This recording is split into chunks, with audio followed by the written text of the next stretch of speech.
ہمارے ہاں پارٹیاں کام یہ کرتی ہیں کہ اپنی مرضی کی چیز نکال کر کسی بھی جگہ پر فٹ کر دیتی ہیں اور حقائق کو بیان نہیں کرتے، اور یہ پولیٹیکل پارٹیوں کی ذمہ داری ہوتی ہے کہ وہ اپنی مرضی کی 4 لائنیں نکال کر قوم کو ڈیٹریکٹ نہ کریں۔ اب میں بہت واضح طور پر پہلے بھی کہتا تھا، اب بھی کہتا ہوں، سقوط مشرقی پاکستان اس میں اس کی ایک تاریخ ہے، یعنی یہ وہ بنگال تھا جس نے پاکستان کی تحریک سب سے آگے بڑھ کر چلائی، بلکہ اردو کی تحریک چلائی، بنگالی تھے اور اردو کی تحریک چلائی، اور ڈھاکہ میں ہی تو مسلم لیگ بنی تھی، آل انڈیا مسلم لیگ، تو ان کا تو بڑا زبردست رول تھا، اور پاکستان بنایا ہی نظریے کی بنیاد پر تھے، ورنہ تو ہمارے درمیان کتنے ہزار کلومیٹر کا فاصلہ ہے، تو یہ عقیدے کی بنیاد پہ بنا تھا، جغرافیہ کی بنیاد پہ نہیں بنا تھا۔ جب وہاں آپ نے محرومیاں پیدا کی، مارجنلائز کیا، اور جو ہمارا وہی حکمران طبقہ، دیکھیں میں اسی کا تذکرہ کر رہا ہوں جو اشرافیہ کے نام سے جانا جاتا ہے، اس پورے حکمران طبقے کا ایک مائنڈ سیٹ ہوتا ہے جو کسی کو آگے نہیں بڑھنے دینا چاہتے۔ ان محرومیوں کو ظاہر ایک جنون باتیں تھیں، لیکن اس کو ایکسپلائٹ کیا گیا، ایکسپلائٹیشن کے نتیجے میں پھر جب راستہ غلط اختیار کر لیتے ہیں لوگ، سب کو جوڑنے کے بجائے لسانیت اور قوم پرستی کی طرف چل پڑتے ہیں، تو ملک دشمن قوتیں ایسے لوگوں کو پھر استعمال کرتی ہیں۔ بنگلہ دیش کے مسئلے پہ بھی یہی سب کچھ ہوا تھا۔ اس کے 3 بنیادی کردار ہیں۔ ایک جنرل یحییٰ خان، طاقت ان کے پاس تھی، اقتدار ان کے پاس تھا، ان کے پاس اختیارات بھی تھے، اگر پاکستان ٹوٹا تھا تو سب سے بڑی رسپانسبلٹی بھی ان کی تھی۔ دوسرا ذوالفقار علی بھٹو، جنہوں نے کہا کہ ہم اکثریت کو تسلیم نہیں کرتے، اور جو جائے گا ڈھاکہ اس کی ٹانگیں توڑ دیں گے، اور 81 سیٹیں یہاں تھیں اور 100 جو ہے وہ 62 کتنی 46 وہاں پر تھی،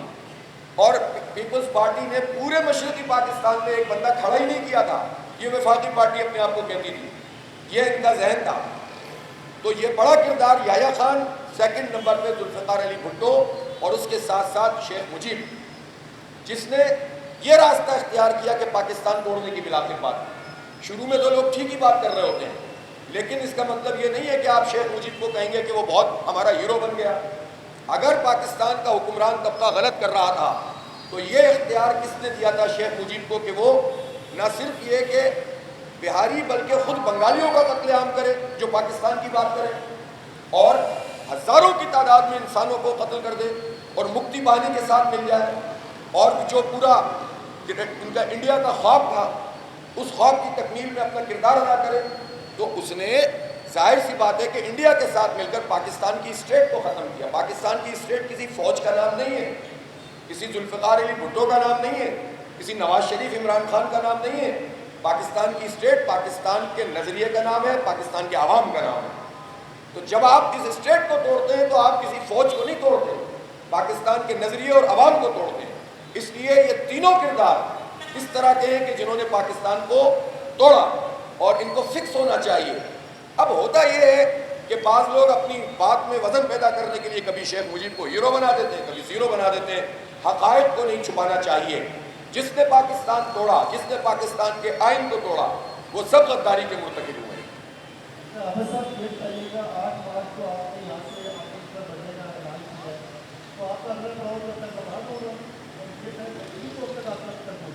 سر ایک ایک کر کے بتائیں گے، آپ کو ایک ہی بزم میں ساری راز کی باتیں نہیں بتا سکتا، آپ کو بتائیں گے انشاءاللہ۔ کہاں جی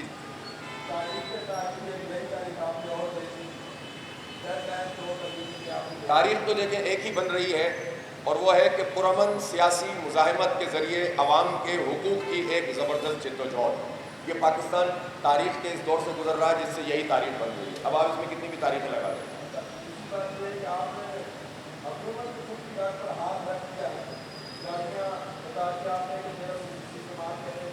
کو شامل کر دیا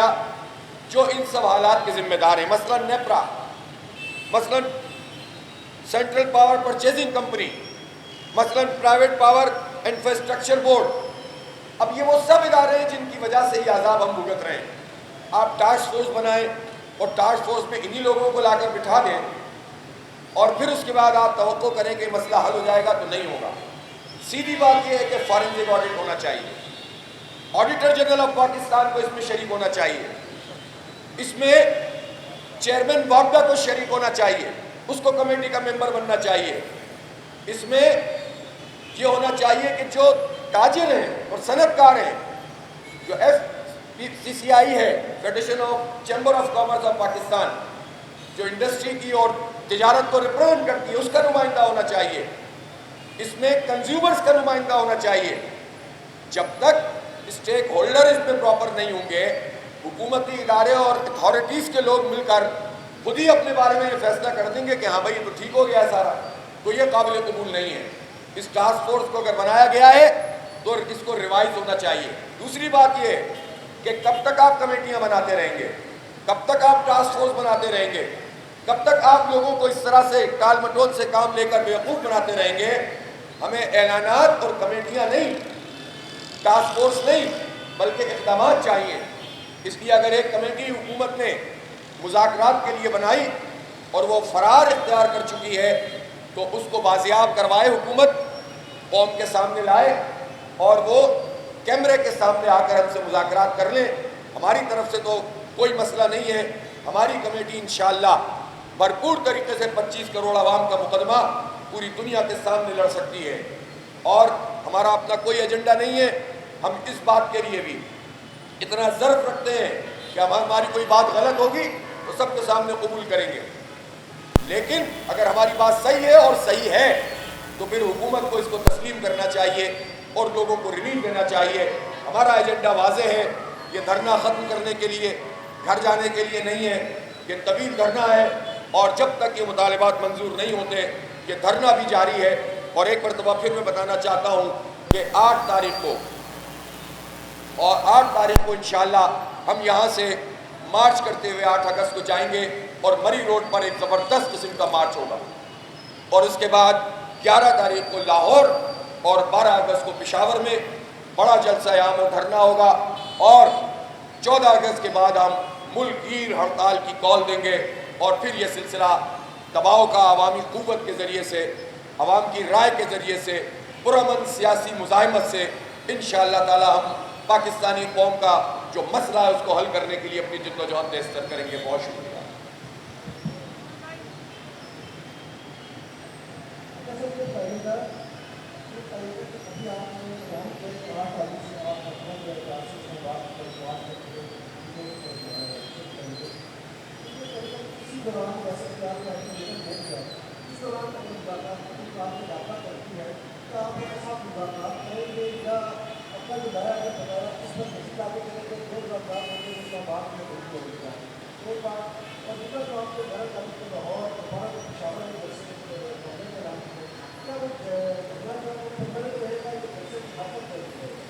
اچھا، پہلی بات تو یہ ہے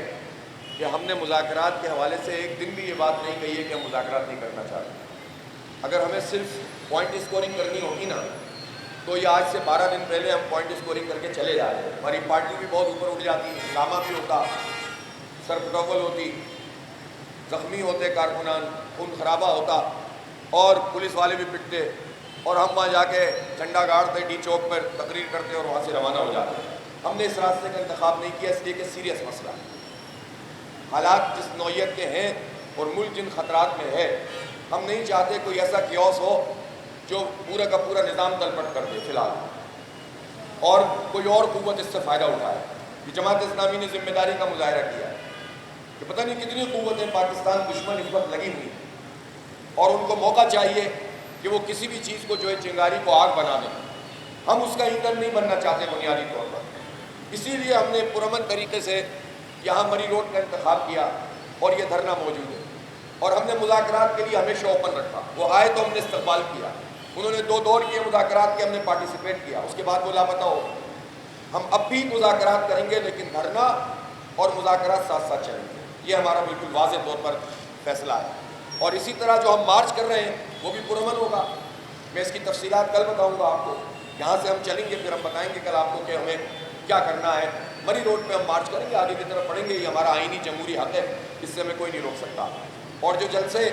اور دھرنے ہیں یہ ابھی ہم نے اناؤنس کیا ہے، اور اس میں بھی ہم مشاورت کر رہے ہیں کہ اس کو کنٹینیو کریں گے یا اس کو مختلف اسپاٹ کے اوپر کریں گے۔ ایک فیصلہ ہم نے اور کیا ہے کہ ہم پورے پاکستان میں تحصیلوں میں چھوٹے چھوٹے شہروں میں، دیہاتوں میں اور مختلف آبادیوں میں لوگوں کو اس دھرنے کے ساتھ جوڑیں گے، اور اسکرینوں کے ذریعے سے پورے پاکستان میں اس دھرنے کی لائیو ٹیلی کاسٹ ہوگی، اور پورا پاکستان اس کی پشت پر الحمدللہ آ کر کھڑا ہو گیا ہے۔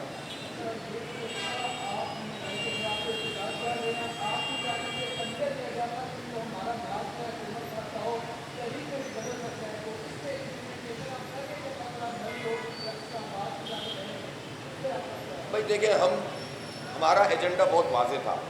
7 پوائنٹ ہیں